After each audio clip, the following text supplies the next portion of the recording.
বন্যার জোরে ভাসছে দাঁতনের বেলা বরণিয়া, গৃহহীনদের সুরক্ষিত স্থানে সরানোর উদ্যোগ।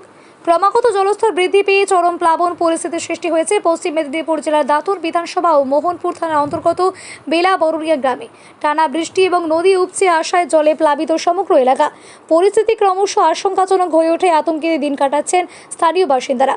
এলাকায় প্লাবন পরিস্থিতি সরেজমিনে খতিয়ে দেখতে সম্প্রতি সরেজমিনে পরিদর্শনে আসেন বিজেপির দাঁতন 2 নম্বর মণ্ডল সভাপতি শিউলি পাত্র।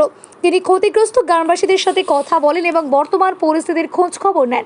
জলবন্দী ও গৃহহীন হয়ে পড়া মানুষকে আশ্বস্ত করে শিউলি পাত্র বলেন, আমরা দ্রুত সবাইকে নিরাপদ স্থানে সরানোর ব্যবস্থা করছি। যেসব বাসিন্দাদের কাঁচা বাড়ি জলের তলায় চলে গেছে কিংবা যারা জলমগ্ন হয়ে পড়েছেন তাদেরকে নিকটবর্তী স্কুল বাড়িতে স্থানান্তরিত করার উদ্যোগ নেওয়া হয়েছে। তিনি আরও জানান, স্থানান্তরিত বাসিন্দাদের জন্য সাময়িকভাবে আশ্রয় কেন্দ্রে থাকা এবং খাবার প্রয়োজনীয় বন্দোবস্ত করা হয়েছে। তবে সময় বাড়ার সঙ্গে সঙ্গে জলস্তর আরও বাড়তে থাকায় পুরো গ্রাম জুড়ে তৈরি হয়েছে তীব্র আতঙ্ক।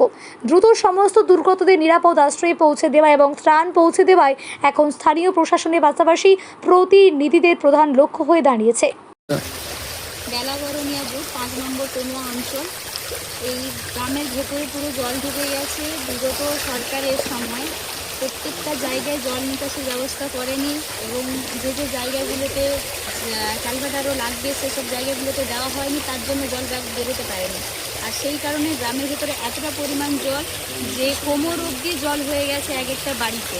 তো মানুষজন কীভাবে কী থাকবে, কী করবে, এই যে এসছি এবং বিডিও সাহেবও এসছিলেন, তো দেখে গেছেন কোথায় কী থাকবেন, খাওয়া দাওয়া কীভাবে করবেন সেগুলো দেখে ব্যবস্থা করা হচ্ছে।